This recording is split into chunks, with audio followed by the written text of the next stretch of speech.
of the machine, or is he merely, or like, not merely, or does he actually believe the things that he says? Yes. I'm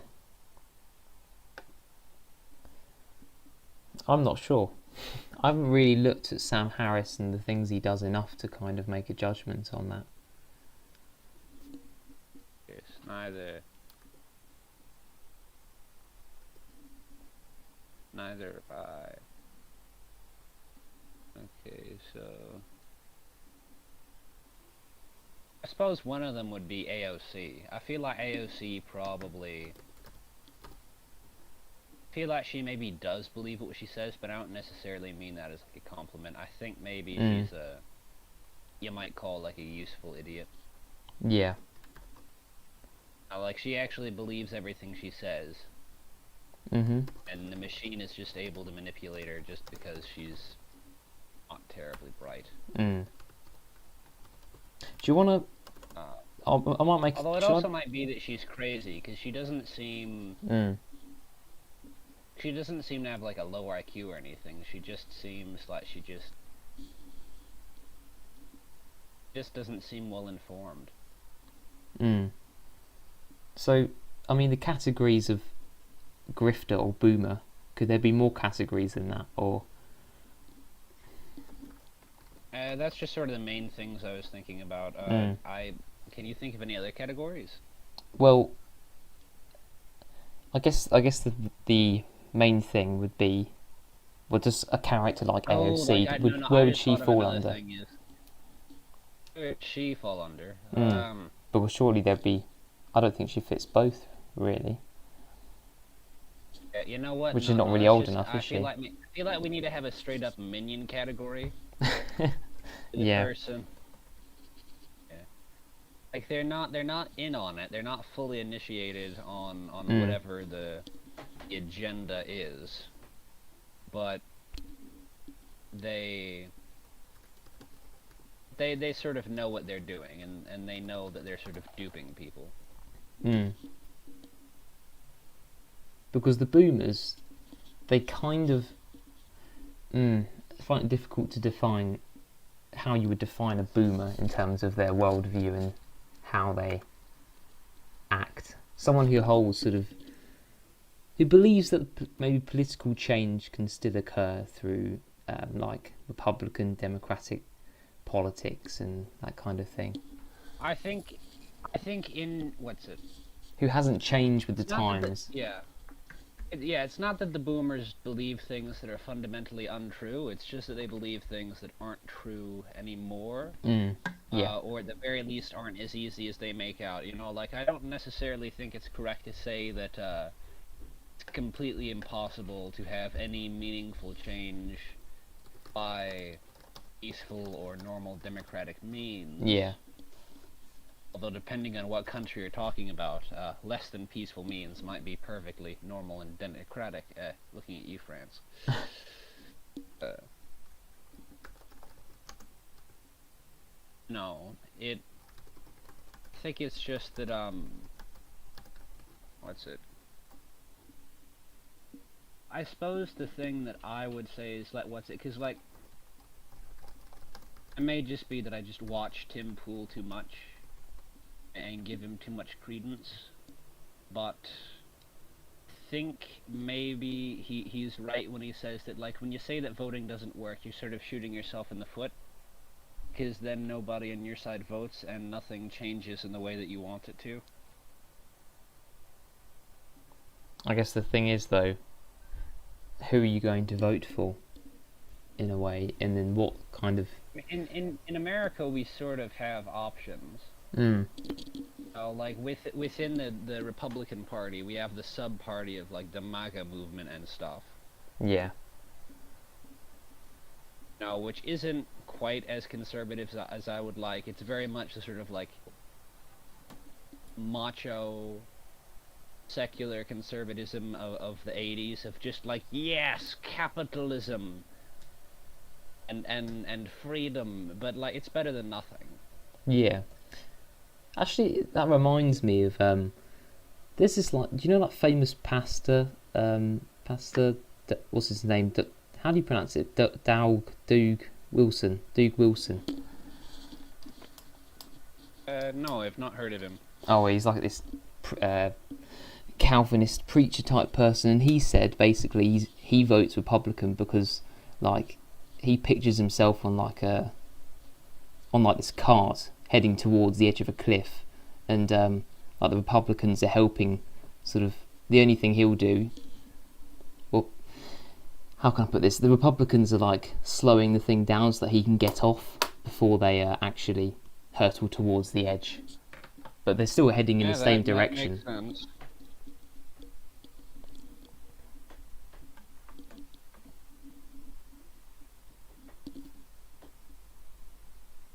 So for grifter, I'll carry on with the definitions. Would you say it's just someone who does not hold any genuine opinions or beliefs and merely is in politics for like seeking power or money?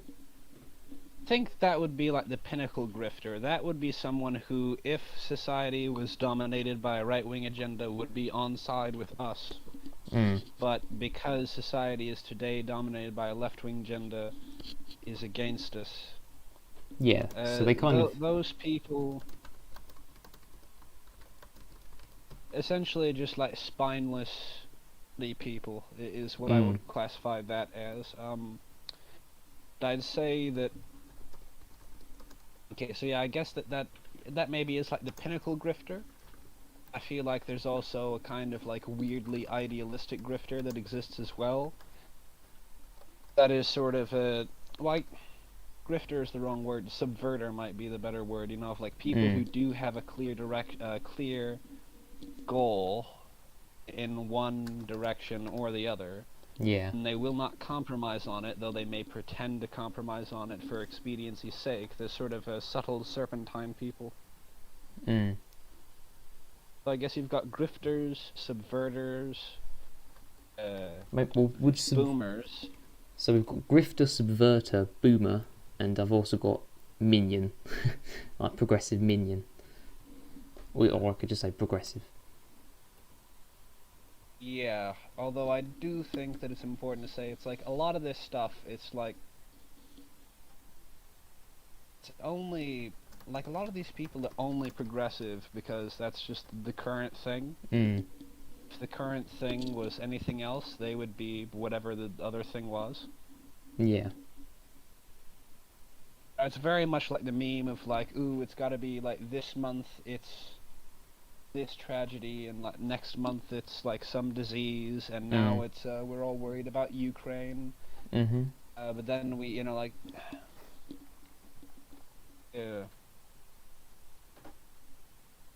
now they've almost moved on from Ukraine. Like, yeah, well, people are almost getting bored of it. I think people are already bored of it. I would say. I haven't really seen. Well, those Ukraine flags I used to see flying everywhere are long since gone. Like, you still see like random stuff everywhere, but it's not nearly as annoying as it used to be. No, it's just like some random charity events, and it's like, oh yeah, fair enough. There's actual like civilians that are suffering. No. Yeah. It's reasonable to have like charity events for Ukraine. Just, you know, mass international Russophobic hysteria seems like excessive. Yeah, it's the way in which they're kind of reacting to it, which you can tell is not really in a way that's like humane. I mean, when you saw with the we're starting to talk about interesting things. Do you maybe want to start recording or live streaming? Well, to be honest, I've actually been recording for about the last 10 minutes, so I can cut out whatever we need. We've not missed anything. No. Yeah, it's just what's his name? Dugan. When his daughter was assassinated. There wasn't a particularly nice reaction to that, or humane one. For someone who's just a casualty of war. No, they were completely sadistic. They're like, oh, she was a propagandist, and it's like, so? It's like a propagandist is still not like a valid military target. No, propagandist is still a civilian. No, it was sort of. It's very Yeah. much on the border, like if there was an active official war, I can see it, but like there isn't aside from like Ukraine and Russia, It's like if it's Mm. confirmed that Ukraine is the ones who killed her, it's like, oh yeah, that seems fair enough then. But I don't think, or even just if America was officially at war with Russia, which Mm. we aren't, it's still technically a Cold War. For all that we are funneling resources into Ukraine, Yeah. it uh, And but I feel like also there's a difference between like, I feel like they're even, like they were, even if she was like a valid enemy of the United States, I feel like they're being like too sadistic about it. It's not just, oh yes, it wasn't just like, oh yay, this person who posed some danger to the country is dead now. mm. It was like a very cold, like, this person who is close to Putin had his precious daughter perish, and they were sadistically pleased about it.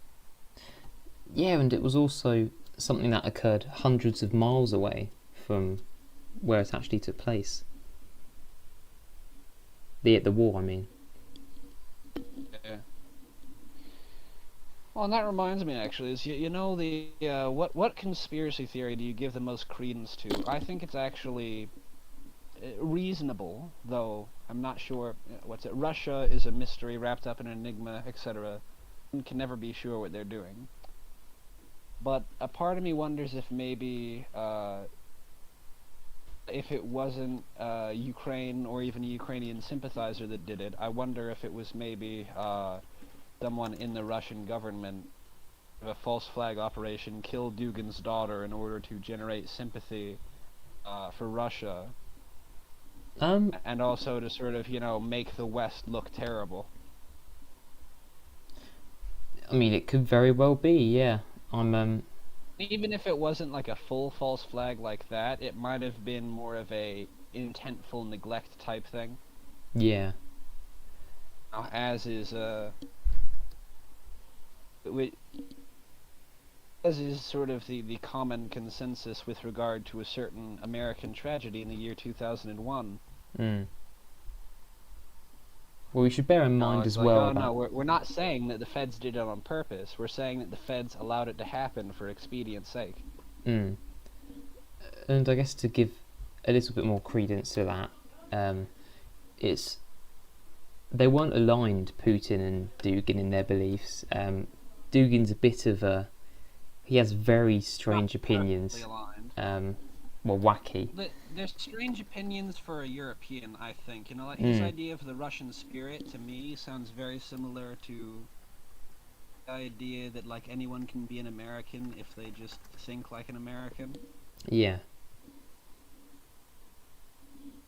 No, and, like, for a big, multi-ethnic country like Russia, that actually makes sense. Yeah. Well, I guess that's the The nature only of problem... Yes?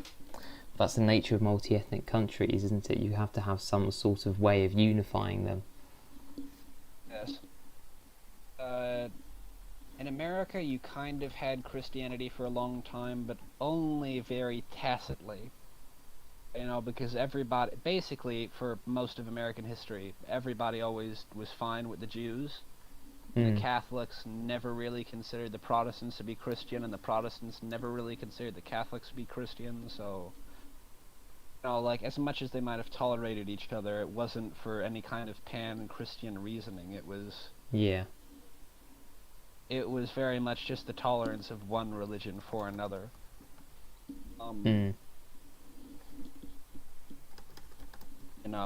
yeah.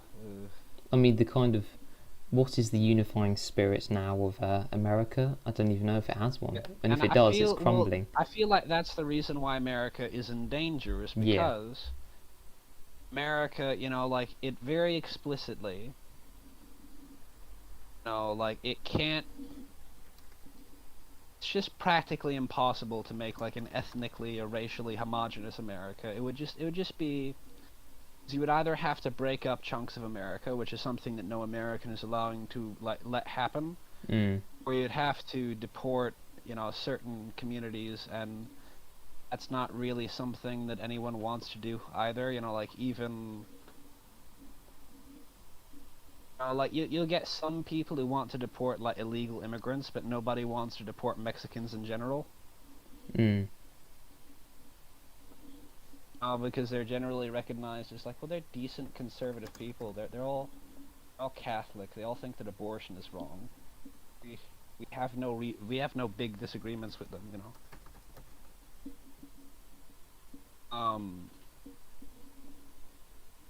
Sorry etc., if I etc.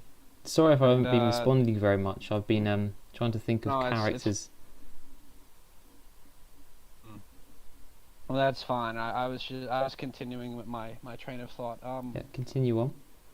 It's like you can't have a mono-religious America and you can't have a mono-ethnic America. So what you sort of have to have, and what America did have for a long time, the reason why America was like rabidly anti-communist, etc., for a long time, is because you don't have ethnic homogeneity or religious conformity. You have to have political conformity and uniformity.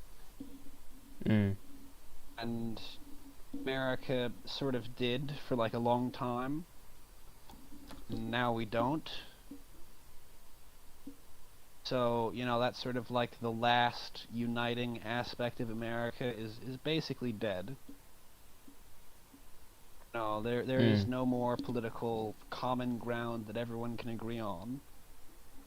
Yeah. It's kind of, yeah, as we said, its unifying spirit is not long for this world, and you kind of see that with the decline of any civilization, really. Yeah, When it but I mean, like, go on, it wouldn't be the first time in such a major country's history, like, that's it. I feel like it's maybe not that America is dying or crumbling. I feel like it's maybe working itself up to another metamorphosis. That might be a metamorphosis in a horrible direction that I would despise, or it might be some kind of wonderful change that I would very much like. mm. It's like, certainly there's a lot of risk there, yeah, and maybe it would be safer to just break up the country so that way Red America can have its domain and Blue America can have its domain, and never may the twain interfere with one another. Mm. Or it might just be the real solution would just be to decentralize power and let the states operate as semi-independent countries the way that they did to to a large extent after the Civil War, and to an enormous extent before the Civil War. Mm. Is like just to really just dismantle the vast majority of federal laws and break it down so that it kind of is just the Constitution. Yeah. I mean, I guess people can. I guess there's like a kind of idea or like basis which they can create out of some form of progressivism, I suppose, which is the kind of idea of the whole global American empire, going overseas and blowing up various places. I don't really want to have that. And if that's the that could be the identity of America, but it's not a very good one, and something we wouldn't want. But it would be terrible for a multiplicity of reasons, but one that I personally find really irksome is that it wouldn't even be like a proper empire like the British Empire, where there would be freedom of movement between all these countries.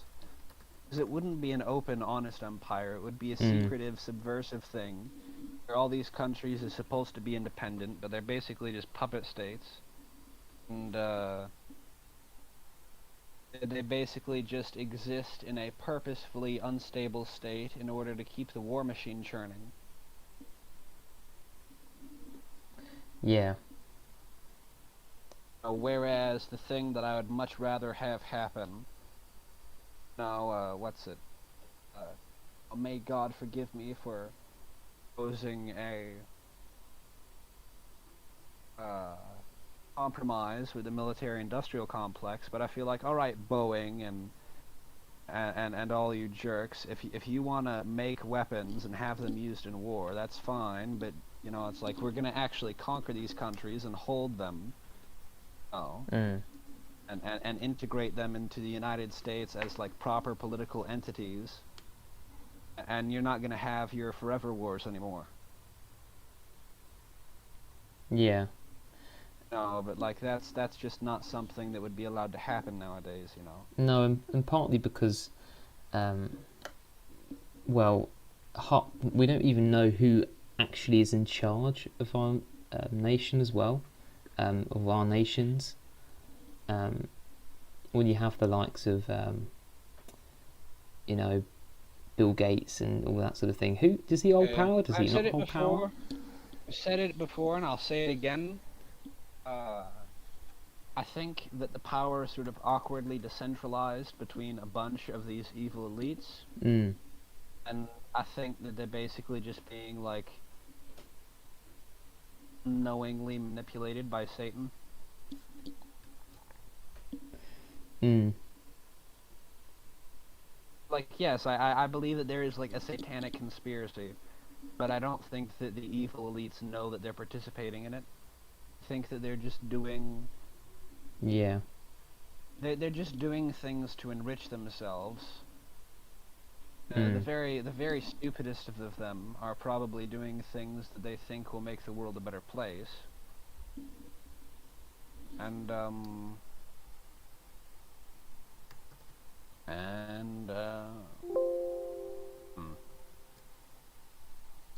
virtually none of them are like, the vast majority of them are just being greedy. A few of them are stupid enough to think that they're making the world a better place, and virtually none of them actually know what's happening. Possibly absolutely none of them.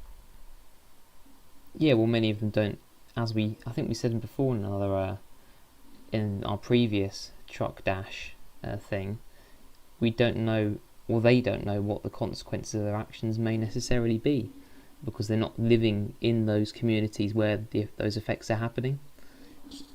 Yeah. Yeah, like. The PowerPoint's ready, by the way, when you're. Oh, lovely. Yes, we can get on with that. Go ahead and screen share so that I can observe the PowerPoints, and we can get on to the get on beyond this sort of it's not exactly rank punditry. We're not exactly talking about current news, but these sort of random tangents and work into the meat. Today's fabulous episode. Also, I wonder if we ought to try and make do a proper intro sometime with like some music or something. We should do. I can't really. I wonder if you can find like a car horn remix of some popular song. Yeah, I mean, as long as it's not copyrighted. That's why you'd use the remix. Yeah, that's true. I don't know. I don't know how YouTube works. If you could find a car horn remix of like the music from Wii Fit. Yeah. Do you remember Wii Fit? Oh, I do. Oh, how many hours did I spend with that? I never actually had a Wii, but I always went on it around my friends. Yeah. Oh gosh, what was your favorite game on the Wii Fit? My favorite one was the boxing. I liked the bowling or the tennis, I would say. The bowling was good. I feel like my favorite, sort of in order, would be the boxing was my favorite, then the golf, and the bowling, and the tennis. And then at the very bottom is the baseball, because the baseball on that video game baseball is just always crap. I don't know that a good baseball video game has ever been made. Like, although it might just be because baseball is like a slightly dull sport, like it's like the most fun thing to do is to play baseball in person. Making a video game of it is just like almost painful. And then, not even playing it, just watching it even like live is like,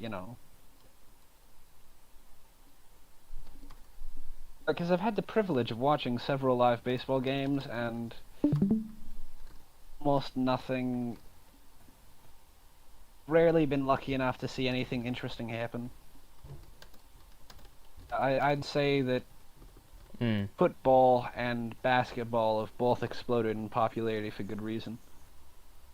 Well, in the UK, we have like football or soccer is like that's like a working class game, and then cricket is a middle class game. Is that Um, what are the types of people who go to baseball games? the types of people who go to baseball games are sort of lower middle class. Like they're Mm. not the most working class people in America. The most working class people in America go to football games because in football games you have standing room seats. They're the cheapest in the sporting world. Yeah. A lot of working class people also go to basketball because even though the seating prices aren't terribly cheap, just a very like urbanite working class sport. You know, it's got like the smallest arena, Mm. the smallest like seating, but it has reasonably large seating, but it has like the smallest field size basically. Mhm. Means that like a lot of like inner city, like you don't need a lot of room to play basketball. Which basically means that like a lot of like really poor working class people grow up playing basketball, which means that a lot of very poor working class people end up, you know, becoming explosively wealthy through basketball, you know, becoming professionals and all that. Mm. What one quick thing though, think that you ought to switch progressive for minion Yeah. because Okay. I think that would make it a bit more evergreen, you know. It's like I guess. because like these people are only leftists because the Zeitgeist is leftist. If the Zeitgeist was reactionary, these people would all be some kind of reactionary. Yeah. Some. I don't know. Who are the types of? That's an interesting topic. Who are the types of people who become progressives? Like the most ardent um, followers of it, and would they? Well, What would they be like? What would they be presently like it's hundreds of just years ago? like I feel that there probably is an authentically progressive type of person, the same way that there's an authentically conservative type of person. Yeah. The vast majority of people will just go along with whichever of those two things is more popular. Mm. Even the vast majority of like interesting and powerful people will go along with whatever's popular. I think it's like a really tiny amount of people that are true believers. And it's kind of that tiny minority which end up affecting quite a bit of change. Although I'm not talking about the AOCs, those kind of people. I don't know whether they probably would be ardent supporters of whatever the current ruling regime ideology is. But I'm talking about the people behind closed doors, like the types who are moving all of this and shaping everything.